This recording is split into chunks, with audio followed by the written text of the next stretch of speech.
Сайн байцгаана уу эрхэм сонсогчдоо.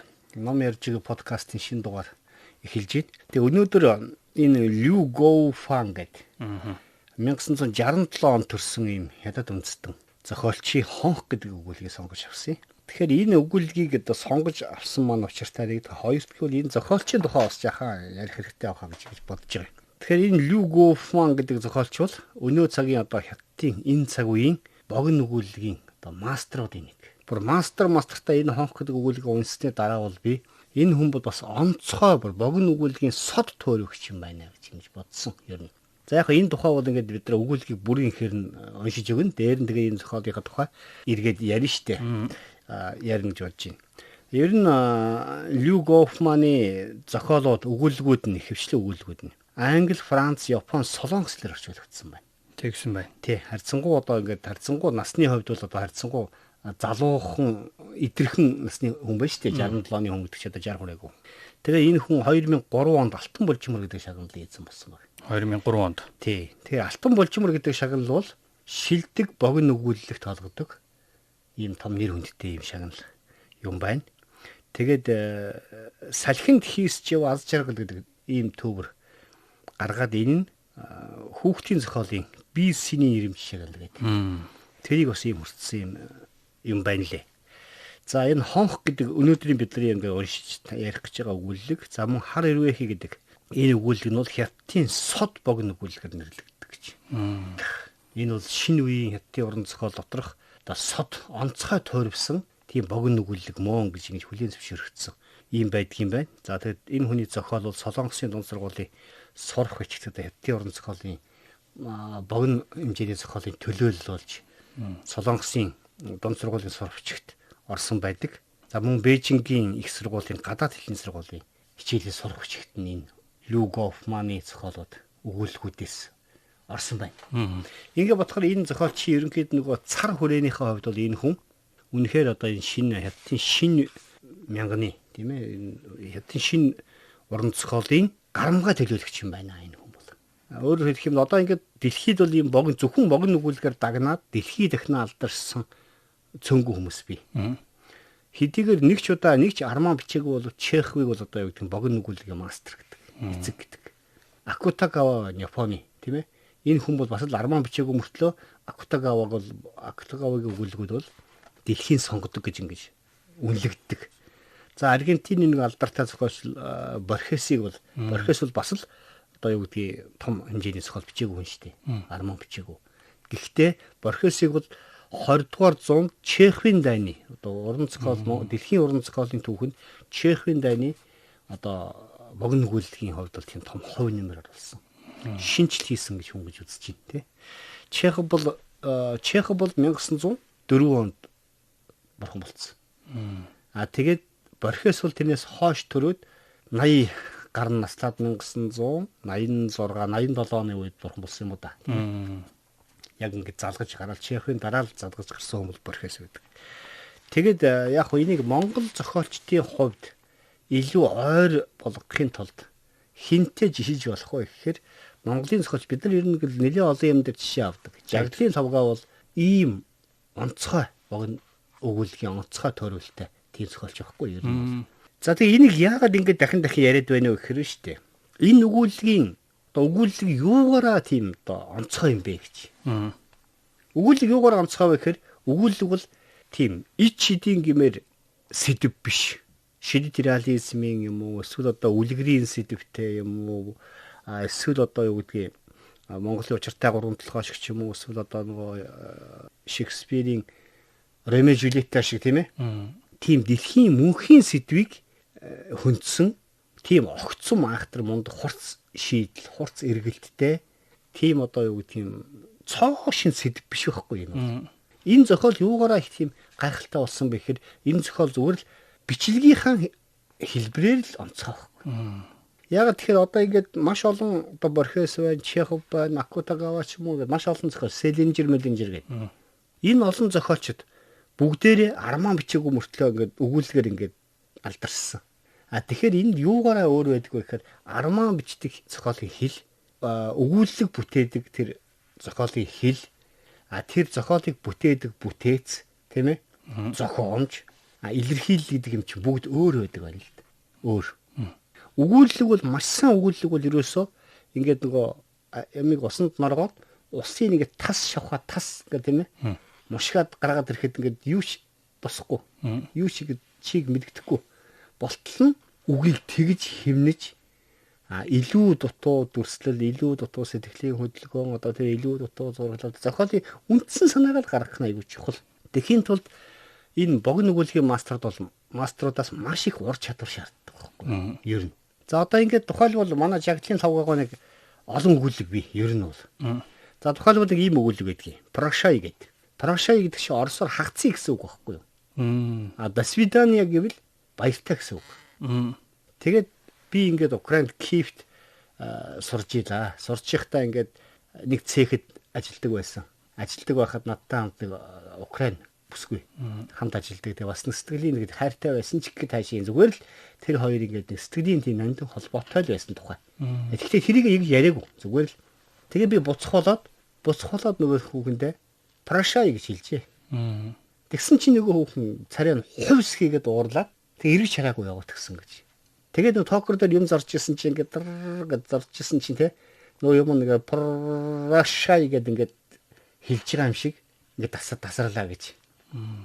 Тэгэхээр тэр чинь юу гэхээр л тэр эмхтэй яаж хүлээж авах бол нөгөө тэр залуугаас бас нэг тийм сэтгэлийн тэр хоёрын хооронд сэтгэлийн холбоо байсан байна тийм үү? Ямар нэг хэдийгээр би энд ингээд нээж яриаггүй ч гэсэн сэтгэлийн тийм ижилсэл, дотносол тийм нарийн холбоо байж тэр нь хайр сэтгэлийнх байж болно. Зүгээр найз нөхөрлөх байж болно, тэ? Гэтэл тэр үед нөгөө орос хэл мэдэхгүйгээсээ болоод баяртай дараа уулзъя гэж хэлэх ёстой юм дээр Прашай гэж хаагцсан ахиж уулзахгүй гэсэн үг шүү дээ. Тийм байна. Тэр буруу хэлснээс болоод тэр хүүхэн яваад гэж байгаа. Тэгэхээр эндээс лавгаагаа бол энэ дээр биш үү, тэ? За. Юу ч тайлбарлаагүй байхгүй юу? Нөгөө хүүхэн ямар настай, ямар одоо зүсний тэр хоёр хоорондоо юу ярьдаг байсан тухай хин хэнийг хараа сэтгэл нь догддог байсан уугүй юу гэх мэт тийм ямар ч юм тайлбарлаагүй. Зүгээр л үе тэнгийн залуу хүүхэн хоёр, Монгол, Украин хоёр тийм ээ? Залуу. Одоо тийм эрэгтэй эмэгтэй. Хамт ажилладаг байсан, нэг нь явах болсон, Прашай гэж хэлсэн, тэрнээс болоод нөгөө хүүхэн ингээд огцсон мэрэгч сэтгэл санаа. Тэгэхээр эн чинь юу гэхээр энэ хоёрыг холбож исэн тийм нэг сэтгэлийн сэжин байсан юм байна. Тэр хүүхэнд чинь маш хүнд тусч штэ. Хагцсан ахиж уулзахгүй гэдэг.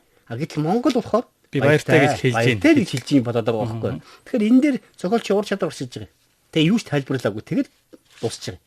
Тэр хүн цаашаа бодохдоо бол тэр хүүхэн чинь дотроо хайртай байсан юм биш үү гэл ингээл бодож ийн. Эсвэл юу гэдгийг ингээд янз янзаар ингээд өөрөөрийнхөө л харна штэ.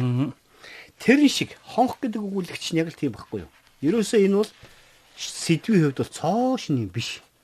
Энэ бол зүгээр яг нөгөө зохиолыг бичсэн арга барил туйрлцсан хувьд энэ сонгодог богино өгүүлгийн бүх элементийг л агуулсан байгаа байхгүй юу? За тэгээ энэ тухай ингээд зүгээр ингээд яри тийм ээ. Өгүүлэг дотор ингэж байгаа. Яг тэр Прашай гэдэг шиг. Прашай гэдэг дотор бол Пүрвжөв баяр сайхан гэдэг хүний нэр байхгүй. Зүгээр би нөгөөх нь Светач гэлээ нэг ийм л хоёр хүний нэр байгаа юм. Цэрэг чөлөөгөөр ирэхэд Шаочи хүүхдээ тэрсээр түүнтэй ирж уулзав. Эхний өгүүлбэр нь ерөөсөө л юм. Тий. Энэ өгүүлбэрийг дуусна ерөөсөө эн чинь нэг ганцхан хуудас өгүүлэг шүү дээ. Цэрэг бол хин мэдхгүй бао ли юм уу тий? Бао чин ч юм уу мэдхгүй. Цэрэг бол зүгээр л цэрэг. Энд цэрэг хэдэн настай, ямар нэртэй, энд амьдарч ирсэн үү, эндээс цэрэгт явсан уу, аав ээж нь ямар байдаг хүн тухай ямар ч өгөгдөл байхгүй. Цэргийн гэрт дүүрэн хүн найр хөөртэй сууж байтал Шаочивыг орж ирмэгц тэр бүхэн өгөрч төдөлгөө цугласан хүмүүс тарав гэж. Тэгэхээр тэр хүүхдээ тэрвэрэд ороод ирсэн чинь бүх хүний ингээд нэг яриа хоороо ингээд сэтгэл цалигж ирсэн юм бүгд ингээд нам гүн болонгуудаа бүгд ингээд чимээгүй гараа явцсан. Тэгэхээр энэ чинь ингээд таамаг л яваад байна шүү дээ. Цэрэг амарч ирж исэн Шаочи хүүхдтэйгээ орж исэн тэнд баярлж исэн хүмүүс бүгд тэр хоёрыг хараад яваад гисэн. Яг тэгэхээр тэр хоёрын хооронд ямар нэгэн уулзаа уучраа яриа байх ёстой гэдгийг хүмүүс шууд ойлгож штэ. Тэгээ өрөөнд цэрэг Шаочи хоёр мөн Шаочиг тэрсэн хүүхэд гурвал үлдлээ гэж. Яагаад энэ өгүүлбэр дээр 3 дахь өгүүлбэр дээр энэ гурвал орж ирж штэ. Цэрэг Шаочигийн тэрж орж ирсэн хүүхэд гэж байгаа байхгүй юу? Тэр нь хиний хүүхэд тодорхойгүй энэ дэр. Яг Шаочиогийн хүүхэд юм уу? Эсвэл дүүгийнх нь хүүхэд юм уу? Тэ? Эсвэл цэргийн хүүхэд юм уу? Харин Тодорхойгүй байхгүй юу? Тэр гурав үлдлээ. Тэгэхээр энэ гурав бол ямар нэг холбоо байдлаар хоорондоо хүн холбоотой хүмүүс бол таарад байгаа байхгүй. Ерөөсөө эхний гурав хүүхдэр шүү дээ энэ. тий. Тэгээд харилцсан юу ч дуурсангүй гэж. Баахан дуугүй сулаа гэж. Дөрөвт хүүгэлбэр, тавд хүүгэлбэр. Тэгээд 6 дахь хүүгэлбэр нь юу гэж байгаа вэ гэхээр Шаочи ам нээж би чамайг уучлсан. 6 дахь хүүгэлбэр. Тэгэхээр энэ хоёрын хооронд маш гүн гүнзгий холбоо байсан нь ойлгомжтой байгаа байхгүй юу? Тийм ээ? Би чамайг уучлсан. Цэрэг таг дуугүй 7 дахь хүүгэлбэр. Цэрэг ямарч хариу хэлсэнгүй. Шаочи өгүүлнэ. Ижи намайг нэг муу хөгшин төгсөхт ихнэр болгож өгсөн. 8 дахь хүүгэлбэр, 9 дахь хүүгэлбэр байхгүй юу? Тэр бэлтэй хүн. Энжинд нь 2 түмэн зоосгосон. Тэ? Хүчээр гэрлүүлчихжээ. Цэрэг дув дугаал нэг ч үгэлэхгүй лээ. Тэгээ ярьж штэ би дуртад очиагүй би татгалцсан. Ижи болохоор наадах цацхыг харахгүй болохгүй гэж өглөөд байна. Ингээл 10 төгөлбөр ийм л юм явж байгаа гэсэн. Цэрэг ахаад л таг дуугүй байлаа гэж. Шаочи өгүүлнэ би чамд хайртай, үнэхээр хайртай. Надад сайн эсгээ чи мэдэхгүй хэрв чамайг зөвшөөрвөл би тэр мөн новшоос салаад чамтай сууя гэж. Цэрэг ахаад л таг дуугүй байлаа гэж. Шаочи дүнсийд суугаад цэргийг харан харсаар гарч явснаа төдхөн эргэж ирэв. Гартаа хүүхдээсээ гадна нэг хонх барьжээ гэж. Цэрэг тэр хонхыг хараад ам нээж чи надад хонх өгөх гэж ирээ гэж. Цэрэг анх удаага л дуурж шít. Тэгтэн Шаочи толгоос ихсэрч сая хэлсэндээ хэрв чи зөвшөөрвөл тэр муугаас салаад чамтаа суун. Ийм л хэрэгээр ирлээ. А чи яаралгүй сайн бодож тунгаа чи шийд. Хэрв зөвшөөрвөл салхин хонхыг үүдэндээ үлгөөрэй. Хонхыг хармагцаа би чамайг зөвшөөрч байгаа юм байна гэд чамдар хүрээд ирнэ гэж. Энэ хүртэл чи ингээд дандаа эргэлзээ л шүү дээ. Би хүртэл эргэлзээ шүү дээ. Хонх ямар ч шүү дээ. Энэ яагаад цэрэг нэг ч үг дуурахгүй юм. Яагаад Шаочи орж ирэнгүүт бүх хүн тараа явцсан. Яагаад Шаочи эхлээд хэлсэн үг нь би чамайг уучлсан гэж хэлсэн юм. Тэ? Тэгэхээр эн чинь зохиол бол ингэж учир битүүлэг бөгөөд ил одоос 2 дээр нэмэх нь 2 гэдэг шиг ингээд ил цагаан шууд хариунд гардаг биш. Зохиол гэдэг чинь өөрөө маш нууцлагддаг байхгүй юу? Ер нь. Энэ л жинхэнэ нөгөөт бичвэрийн ур чадвар, тойролцоо ур чадвар гэдэг юм чи энд яваад байгаа байхгүй гол нь. Тэгээд Шаочи хонхыг үлдээгээд явж адлаа гэж. За хонх бол юуны бэлэгдэл юм бэ гэж. Хонх бол энэ хоёрын хоорондох сэтгэлийн холбоо. Энэ хоёрын хоорондох бие биенийгээ гэсэн хайрын ёгт илэрхийлэл нь хонх болж байгаа байхгүй юу? Тийм ээ? Тийм байна. За тэгээд цэрэг ингэж байгаа. Цэрэг ганцаараа байшинд үлдлээ. Тэр удалдан ширтэв. Тэгээд хонхыг авч цоглоо гэж. Зүгээр зугаацсандаа биш. Тэг чи өөрийг шалгаад байна шүү дээ. Ер нь. Гэхдээ энэ дээр бол тийг тайлбарлахгүй байна. Тий. Хонхыг цоглоо гэж. Байшин дотроос түгэх жинжин гэх дуу хөрш Шаочи сонсоод яаран гарч харвал хонхыг үүдэндээ өлгөөгүй байсан. Шаочи гэрийнхээ үүдэнд зогсон нулим сунгаа гэж. Тэр хүний өөрийнхөө ертөнцид цэрэг өөрийнхөө ертөнцид Шаочиг оруулах нь бол тодорхойгүй. Эргэлзээтэй хэвээрэл байна шүү дээ. Тийм байна. Тэгвэл хонхыг хайсангүй, хонхыг буцаагаад өгсөнгүй, аваад үлдсэн. Тэгсэн. Тэгэхээр тэр хоёрын хоорондох сэтгэлийн холбоог илтгэж байгаа ёгт төрслөл нь бол хонх байхгүй нэг. Хоёрдугаар хонхыг ингээд байн сонсох дуртай цэрэг. Тэрний үгээр өөрийнхөө эргэлзээг л давах гал би үнэхээр Шаочид хайртай юм уу, хайргүй юм уу? Тэрийг би өөрийнхөө амьдралд одоо оруулах зөв үү, буруу юу гэдэг эргэлзээгээ тайлж чадахгүй л байгаа байхгүй юу? Тэгээ энэ юугаар батлагдах вэ гэхээр дараагийнхаа мөрөөдөөс батлагдж байгаа боцсон тий. Цэрэг ангируугаа буцахтаач хонхыг өлгсөнгүй үүдэндээ аваад явжээ гэж хонхыг. Тий. Гэрийнхээ үүдэнд өлөхгүйгээр аваа явцсан. Тэгэхээр тэр чинь хаяхгүй шүү дээ. Буцааж өгөхгүй шүү дээ. Тэ? Тэр ангитай очиод хонхоо хуарангийнхаа үүдэнд өлгөвч. Баруун хойд зүгийн ширүүн салхины аманд байдаг болох хонх өдөржин ингэ салхинд дуурдаг. Цэрэг завтай цагаараа очиж хараад Шаочи би хонхоо үүдэндээ өлгөч гэсэн чи харж байна уу гэж өөртөө ярьдаг гэж. Үнэхээр одоо юу гэдгийг энэ он цагийн шалгуурыг ингээд давах юм бол чи миний амьдралд ингээд ирж болно. Би ингээд үүдэндээ өлгөцсөн байх шүү. Тийм ээ? Өөртөө ярьж байна. Өөрөө ярьж байна. А цэргийн хооронд өлгөөтэй хонх цэргүүд ихээхэн зугаатай байдаг. Нэлээд одов цэргүүд уйдад залхлаа. Хонхны жинжин хийсэн дуу чихэн чиртэй сангаж авахын дүүс болов. Цэрэг хонхоо буулгаж авлаа. Гэвч цагтаа хонхоо гаргаж хөнгүү газар суугаад цээжиндээ барин жигнүүлэн зогтөг үлээ гэж. Яагаад тэгэхээр тэр өөрөө мартах чадахгүй байгаа байхгүй юу? Мм. Шаочи гэдэг тэр хүүхнийг мартах чадахгүй байж тэр нь бол. Яагаад тэгэхээр энэ бол эргэлзээ л яваад байгаа байхгүй юу? Эргэлзээ. Энэ эргэлзээг л давж гарахын тулд тэр хонхгүй байж чадахгүй. Хонхыг хайж чадахгүй. А гэхдээ гэрийнхээ үүдэнд зүгээд тэрийг өөрийнхөө ертөнцөд өөрийнхөө амьдралд бас оруулахад тэр эргэлзээгээ давж чадахгүй байна. Цаг хугацаа өнгөрч лээ тийм ээ. Тэгээд ингэ чи хонх жингийнх зур тэр шаочи би хонхоо зүрхнийхээ үүдэнд үлгэлээ харж гэнэ үү? Цэрэг хонхоо зүрхнийхээ үүдэнд үлгэснийг шаочи чи үдсэнгүй. Тэрч бүхэл зүрхнийх нь үүдийг харсангүй. Тэр гагцгүй гэрийнх нь үүд рүү ширтдэг байж. Тэнд мэдээд салхин хонх байхгүй. А тэгтэл шаочи бол зөвхөн одоо ингээд нэг гэрт толгой хорогдох те нэг гэрт ингээд амьдрал зохиох тухай л болж ихд эр хүмүүд ариу өөр. Би эхлээ сэтгэлээ сонсох хэрэгтэй. Нэг гэрт байхаас илүүгээр бид хоёр бие биендээ хайртай юу гэдгээл бид хоёр заавал байх хэвээр хүмүүс мөн үү биш үү гэдгээ эхлээд сонсох хэрэгтэй өөрийгөө. Өөрийнхөө эргэлзээг тайлсны дараа одоо юу гэдгийг хонхоо үлгэх хэрэгтэй. А тэгтэл шаочи бол цэргийн зүрх рүү өнгөж харсангүй, сэтгэл рүү өнгөж харсангүй. Зөвхөн үүдэндээ хонх үлгэж үгүй юу гэдгийг л холоос хараад гордод хүлээгээд байсан гэж. Энд нөгөө эрэгтэй эмэгтэй хүний ялгаа бас явж гин үгүй. Явж байгаа тий ер нь. Тэгээд ингээд ерөөс эн чинь ингээд уншихад нэг хууцны нүгрийн тал арчвал өгүүлэг нь саяны энэ хүртэл уншихад. Тий.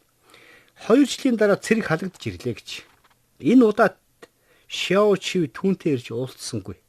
Цэрэг гэрийнхнээс асууж Шаочи яад харагдахгүй байгаа юм бэ гэж. Тэр гарч ирэхээ болсон тууж гэртээ цуудаг болсон.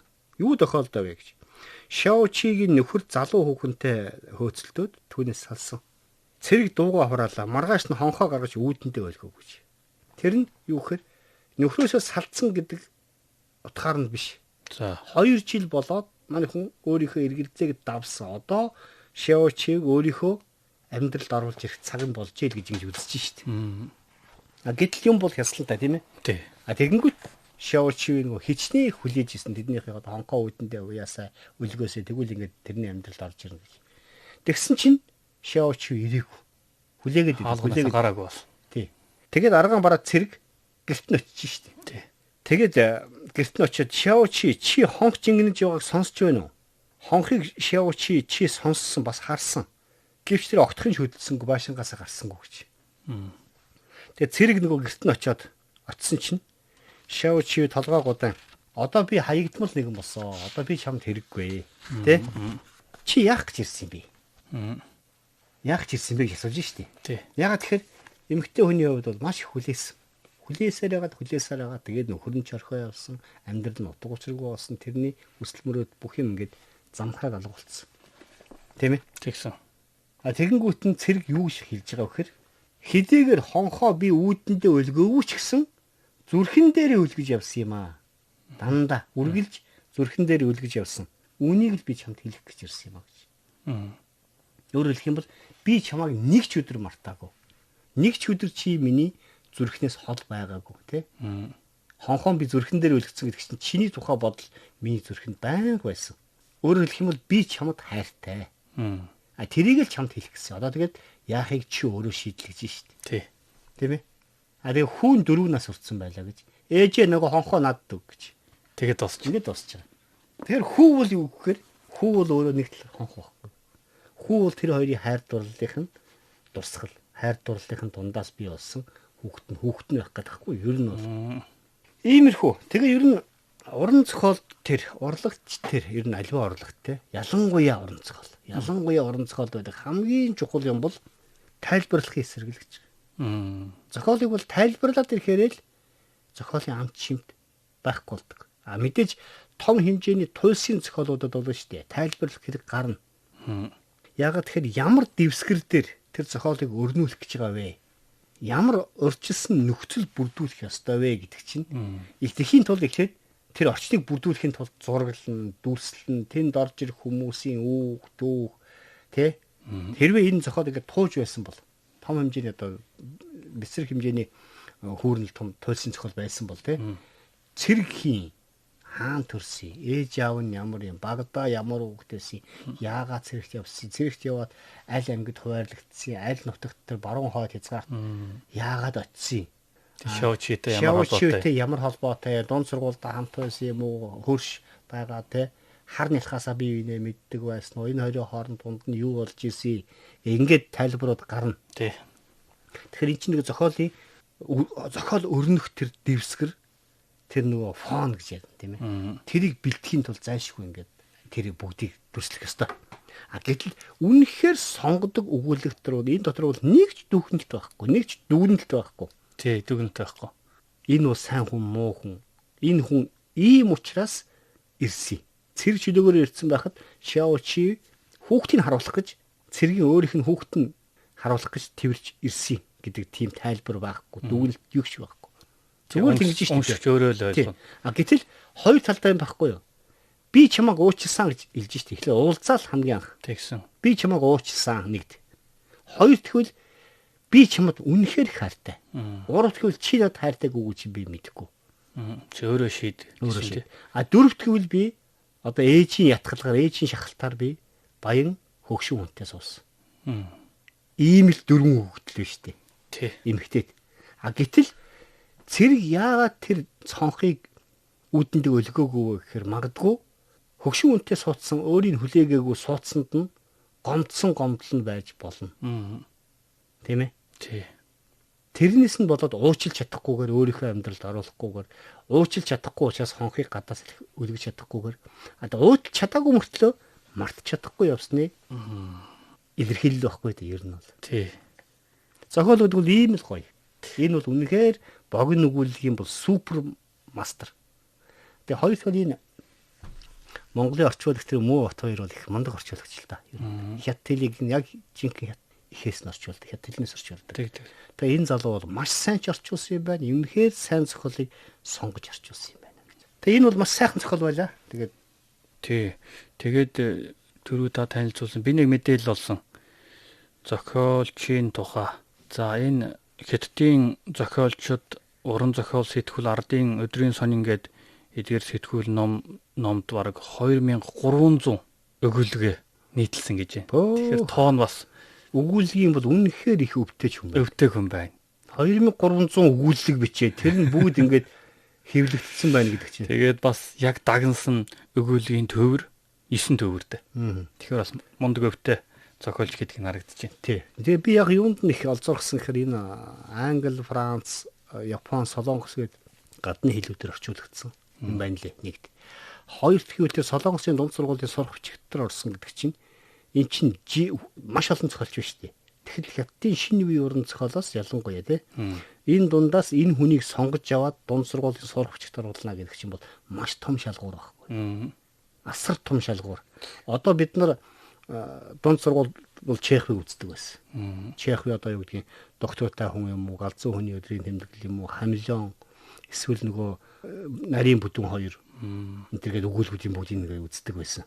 Сүүлд их сургуульд орсон хойно бол Акутагавагийн нөгөө жалганд ч юм уу, Мамоторо энэ төргээд ингээл Акутагавагийн өгүүлбэрүүдийг их сургуульд орсон хойно л үздэг байсан. Тэгэхээр эн чинь юу гэхээр дэлхийн яг энэ чиглэлээр дэлхийд шедевр бүтээлүүд хийсэн. Дэлхий дахинд яг энэ өөрийнхөө энэ чиглэлээрээ хүлээн зөвшөөрөгдсөн учраас сурах хүчтэй орж байгаа шүү дээ. Тийм ээ. Тэрээс биш ганцхан сод өгүүлэг ütсэн хүн хизээч дунд сургуулийн юм уу их сургуулийн сурах хүчтэй орохгүй шүү дээ. Ерөнхийдөө зохиолынх нь өв дэлхий дахинд хүлээн зөвшөөрөгдсөн байж ижил тэр дундаас нь сорчлоод авчин тий. Тэгээ энэ бол үнэхээр тийм гойд зохиолч тийм богино өгүүлгийн бол үнэхээр том мастер юм билээ. За анхаарал тавьсанд баярлалаа. Одоо энэ зохиолоо бүрэн ихээр нь хүргэе. Хонх цэрэг чөлөөгөр ирэхэд Шаочи хүүхдэд тэрвэрсээр ирж түүнтэй уулзав. Цэргийн герт дүүрэн хүн найр хөөртэй сууж байтал Шаочи орж ирмэгц тэр бүхэн үгүйрч төдлөггүй цугласан хүмүүс тарав. Өрөөнд цэрэг Шаочи 2 мөн Шаочигийн тэрвэрсэн хүүхэд 3 үлдэв. Харилцан юу ч дуурсангүй. Баахан дуугүй суусны эцэст Шаочи ам нээж би чамайг уучлсан. Цэрэг таг дуугүй. Шаочи өгүүлнэ. Ижи намайг нэг муу хөгшин төгцөгт ихнэр болгож өгсөн. Тэр бэлтэй хүн. Инжинд 2 түмэн зоос өгсөн. Би татгалзсан. Ижи болохоор наадах цаадахыг харахгүй бол болохгүй гэж өглөх юм. Цэрэг таг дуугүй. Шаочи өгүүлнэ. Би чамд хайртай, үнэхээр их хайртай. Надад сайн эсхийг чинь мэдэхгүй ч хэрв чамайг зөвшөөрвөл би тэр муу новшоос салаад чамтаа сууя. Цэрэг таг дугуй. Шавчи дүнсийж суугаа цэргийг харан харсаар гарч явснаа төтгөн эргэж ирэв. Гартаа хүүхдээсээ гадна нэг хонх барьжээ. Цэрэг тэр хонхыг хараад ам нээж чи надад хонх өгөх гэж ирээ юу гэхэд Шавчи толгоос ихсэрч сая хэлсэндээ хэрв чи зөвшөөрвөл тэр муугаас салаад чамтаа сууна. Ийм л хэрэгээр ирлээ. Чи яаралгүй сайн бодож тунга. Чи л шийд. Хэрв зөвшөөрвөл салхин хонхыг үйдэндээ өлгөөрэй. Хонхыг хармагц би чамайг гэд хүрээд ирнэ. Шавчи хонхыг үлдээгээд явж одов. Байшинд цэрэг ганцаараа үлдлээ. Тэр уттал ширтэв. Тэгээд хонхыг авч цохлоо. Байшин дотроос төгөх жин их дууг хөрш Шавчи сонсоод яаран гарч харвал хонхыг үйдэндээ өлгөөгүй байлаа. Шавчи гэрийнхээ үйдэнд зогсон нулимс унгав. Цэрэг анги руугаа буцахтаач хонхыг өлгөлгүй аваад явжээ. Тэр ангидан очоод хонхоо хуарангийнхаа үйдэнд өлгөв. Баруун хойд зүгийн ширүүн салхины аманд байдаг болохоор хонх өдөржин жингэнэн дуурна. Цэрэг завтаа цагаараа очиж хараад Шавчи би хонхоо үйдэндээ өлгчихсөн. Чи харж байна уу хэмээжээ. Цэргийн хооронд өлгөөтэй хонх цэргүүдэд ихээхэн зугаа болжээ. Нилээд удав. Цэргүүд уйдаж залхлаа. Хонхны жин хийсэн дуу чихэнд чииртэй санагдаж авахын төвс болов. Цэрэг хонхоо буулгаж авлаа. Гэвч завтаа цагтаан хонхоо гаргаж хөнгөй газар суугаад цээжиндээ барин жингэнүүлэн цогтөг байлаа. Хонх жингэнэх зуур тэрээр Шавчи би хонхоо зүрхнийхээ үйдэнд өлгөлөө. Чи харж байна уу гин. Цэрэг хонхыг зүрхнийхээ үйдэнд өлгөснийг Шавчи үдсэнгүй. Тэрч бүхэл зүрхнийх нь үйдийг ч харсангүй. Тэр гагцгүй гэрийнх нь үйд рүү ширтдэг байж. Тэнд салхин хонх мэдээж байхгүй. 2 жилийн дараа цэрэг халагдаж ирэв. Энэ удаад Шавчи түүнтэй ирж уулзсангүй. Цэрэг гэрийнхнээс асуужээ. Шавчи яагаад харагдахгүй байгаа юм бэ? Тэр гарч ирэхээ болсон. Туж гэртээ суудаг болсон. Юу тохиолдов вэ? Шавчигийн нөхөр залуу хөөхөнтэй хөөцөлдөж түүнээс салсан. Цэрэг дууга хураалаа. Маргааш нь хонхоо гаргаж үйдэндээ өлгөв. Шавчи орж ирсэнгүй. Цэрэг хонхоо гөлрөн ойртой шивэнснэн. Шавчи би хонхоо үйдэндээ өлгсөн шүү. Чи харж байна уу? Салхи хэсгэрч хонх цохихыг цэрэг сонсоод дахин ойртой хэлснэн. Шавчи хонх жингэнэж байгааг чи сонсож байна уу? Хонхыг Шавчи сонссон, бас харсан. Гэвч тэр огтхон ч хөдөлсөнгүй. Байшингаасаа гаралгүй хөөхтэй тэврэн суун. Цэрэг тэр өдрөө өнжөөд маргааш нь явж оржээ. Тэднийд орхосоо өмнө хонхоо буулгаж цээжнийхээ өмнө бариад үе цохлон жингэнэх дуун дундуур нь явсаар Шавчигийн дорлоо. Цэргийг хараад Шавчи толгой гудаан. Одоо би хаягдмал нэгэн болсон. Чи яах гэж ирээвэ? Хэдийгээр хонхоо үйдэндээ өлгөөгүй ч зүрхэн дээрээ өлгөж явсан юм шүү. Үүнийг л чамд хэлэх гэж ирлээ. Цэрэг хонхоо цохив. Шавчигийн хөөхөд 4 нас хүрчээ. Хонхны дууг сонссон тэрээр гараан сар байж ээжээ надаа